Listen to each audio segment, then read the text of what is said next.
So that's the wiggle you get from having too much gyro. But as you can see, it's doing correction. So when I go this way, it turns the wheel that way. When I go that way, so correcting for whatever direction it's going is going in the opposite direction to kind of keep you on track. So you saw that was working. I'm gonna go into forward programming. I'm gonna go to other settings. From here, I'm going to go to factory reset. I'm gonna hit apply. So this would be the procedure. Now I noticed something new. Whenever you get any settings done for that reset, you're gonna have to go back to your main screen or wherever your bind is. If you got the DX or NX series, you got that, turn it off and press the button, whatever you do. All right, so now it's rebound. Everything is working. All right, gonna go through its packets and such. All right, after that, it goes back to the main screen. I'm gonna go ahead and hit forward programming. Gyro settings, first time setup, you'll have other choices. It's gonna tell you configure your model, all of that stuff normally tells you. All right, set the model level, done. 90 degrees down, done. Configuration, okay. Gain channel, I'm going to hit that. Knob, apply. Don't try to touch anything right now. If you do, it'll cause you to have your RX will time out, blah, blah, blah. So give it a second, then you can go back in and it won't time out. It is doing that a lot. So anyway, I'm not going to go through the whole AS3X and safe mode setup. I'm going to just go to the bare minimum to show you the nose wheel, because that's what this video is about, the nose wheel, right? So gyro settings, I am going to go straight to nose wheel. I'm going to hit nose wheel channel. I'm going to hit that. Now you see it went to aux1. I actually, on this bird, it doesn't have rudders. So it was attached to a channel by itself for rudders, but it was easier for me because I couldn't figure out how to make it select rudder from here. As a matter of fact, look, you don't have anything, inhibit, gear.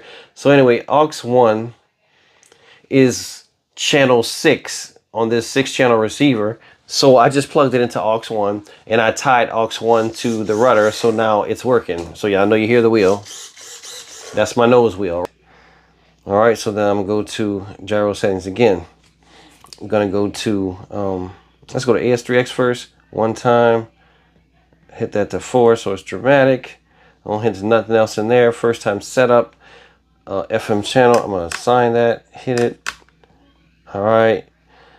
Continue, FM mode, F channel selected. All right, level capture. All right, now it knows where it is, the bird's nose level. I'm gonna hit inhibit. I'm gonna hit that. I'm gonna max out these.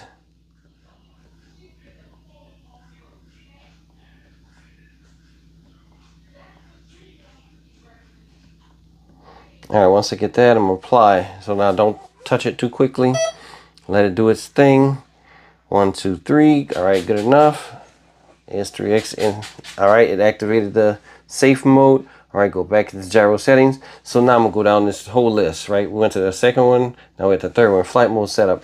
So in flight mode 1, self level is active, AS3X active. In this position, safe is off, AS3 is active. In the third position, I want nothing on. Next. Now the menu after that is hand launch assist. I'm gonna go ahead and enable that. I'm put it on in the level in flight mode 3. I have it on. Flight mode 2, I'm gonna put it on. Flight mode 1, I'm gonna put it on. So just any position I decide to hand launch in, I can do it, which I'll probably never do with this bird. It's got wheels. I love landing on wheels. All right, so then panic, throttle assist. I don't need none of that. All right, coming back, go back again. The next thing in there is system setup. Let's see if there's anything in here for you. No, you don't need to relearn. You don't need orientation. We did that already. Gain channels already selected. Panic mode, we don't want that. Hand launch assist is open, is done. I don't know about this copy flight mode and gyro test response. I like to use that. So this just gives you a basic dramatic. I showed you that. Look at my other video about this update to see about that. But it's a cool thing to show you if your gyro's right. I like that feature because I used to just turn my AS3X up to 3 to 4 just so I can get that dramatic movement of the surfaces and see how it's working. This does the same thing. So anyway, after that system setup, nose wheel, I'm gonna go to nose wheel. Right here it's inhibited. I'm gonna put it to aux 1. So I changed, this bird doesn't have rudders. All right, it's only got aileron, elevator, and nose wheel, no rudder. So I couldn't get it set up because I couldn't select rudder channel on here. Like, it just goes to aux 1 because I already assigned aux 1 to this in my channel assigned. So however whatever channel you're going to use for your nose gear, just get it assigned to another channel. All right, so once you get it there, cool. So now retract channel is on aux 1. That should be inhibited because I don't have the retracts on. So I'm gonna hit inhibit off. So see how that was flashing back and forth. So to make that make sense, if it's on, let's go to aux 1. So it's extended, it's retracted. So this is just the reaction of your retracts, right? So we don't want that to be malfunctioning while we're doing stuff. So leave that like it is. We don't have any retracts on this bird, so I'm gonna leave that alone. I don't need to reverse it, it's right. The learn travel, I don't know exactly about that, but I haven't had an issue thus far setting it up. So if I need to figure that out, I will. But for right now, I don't. Gain channel, I'm gonna go ahead and assign that. All right. So then right now,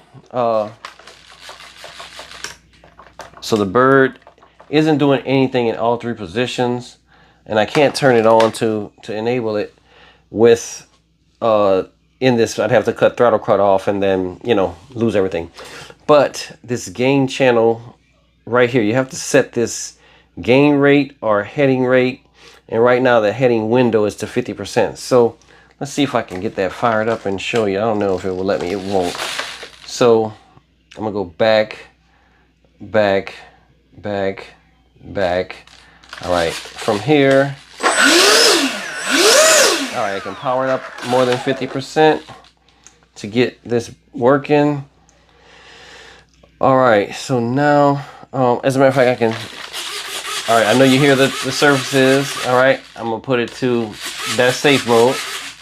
That's AS3X only, and that's off, right? So all 3 of my positions is working. All right, so now I can go back in gyro settings, nose wheel. So now my nose wheel isn't moving at all. Everything else is moving, but no nose wheel.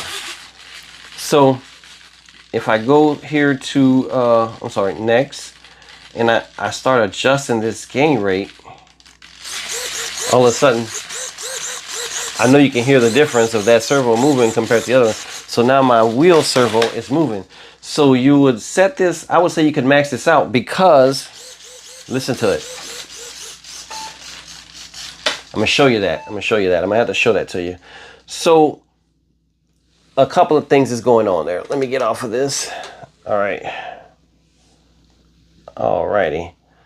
And hard to see now. All right. All right, so, okay. So I got my gain rate at 100%. And the reason being is this knob I have set to do my gain. So that knob is maxed out right now, right? So if you look at my nose wheel, it's super active, right? Just look at the top of that servo. There you go. That's a good way to look at this. That's active. Now, as I turn my knob down, it starts calming down. So while you're flying, if you're, you know, kind of get out there and figure out where you want to leave it. I'm sure you're not going to try to do this while you're taking off. It's going to be a little rough. But you can get it set up prior to. And then I also, you could really assign this same knob to your AS3X, because if you're on the ground, your AS3X isn't really necessary. So then once you get in the air, you can either adjust this again if you want a different setting in the air. But that's up to you. You figure it out. You could assign it to you got sliders on these and all kind of places you could assign stuff. So if you want to have a super complicated thing, you could do AS3X on one and nose wheel on the other. But anywho, that's not what this is about. We're going to cover this. So, all right, looking at that, that's maxed out, right? Going back and forth with the aircraft, and you can see it's doing its correction. When I go that way, look, when the aircraft goes that way, it brings the wheel this way. And you see how it pops back? It only goes for a second, right? So now if I go over here to this heading gain right here, and if I max this out, you're gonna see a difference there. See how it's holding its heading? It holds its heading. So that's, you know, more settings you can play with. So I don't know that, let's see, heading gain. Yeah, when you turn the knob all the way down, heading gain is off and the other gain is off. And when you turn this off, yep, the heading gain works with the knob adjustability. So then even though this is on 100%, the knob controls it. So I'm gonna go ahead and leave that like that. You could do whatever you want. I'm probably not gonna, I don't know, maybe I will leave those on 100% because I'll just have to play with it and see how I could probably do a lot less of the heading gain, but you got to fly it to find out. So then the heading window, this also does something. So if you look at what I'm doing, see how I go one way and it stays that way and it doesn't come back. So when I hit this, the more I put of the heading window, the more it does that. See, that's less heading window. That's 0 heading window actually. That's 100% heading window. So it never comes back to center on 100% heading window. When I would put it about, well, let's say 50% where they had it, it still doesn't come back. Let's see, go down to 30. No, it holds heading all the way when you're on anything but 0. So if we're on 0, it goes right back to where it was, right? So if I put this on 50, all right, that's 50 on the heading window. And then if I take the heading gain and turn it down,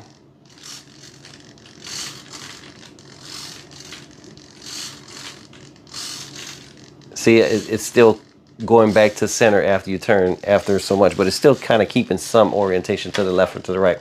So I'm not an expert on how these settings are going to finish out. I just know I have an extremely hard time flying that bird because it cannot track straight. So I'm hoping this can, you know, help me out with it. So anyway, this comes set up when you get into forward programming. This heading window is at 50% already. So I suppose that's going to be a decent setting to have this at. And that's the gain sensitivity. You know, I like to change that all the time anyway. And that's when you'll get like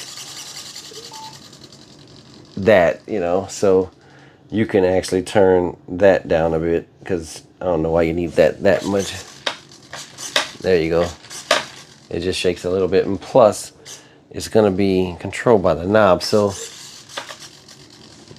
yeah, you can probably leave that on 1, I would say, because it gets way too sensitive otherwise.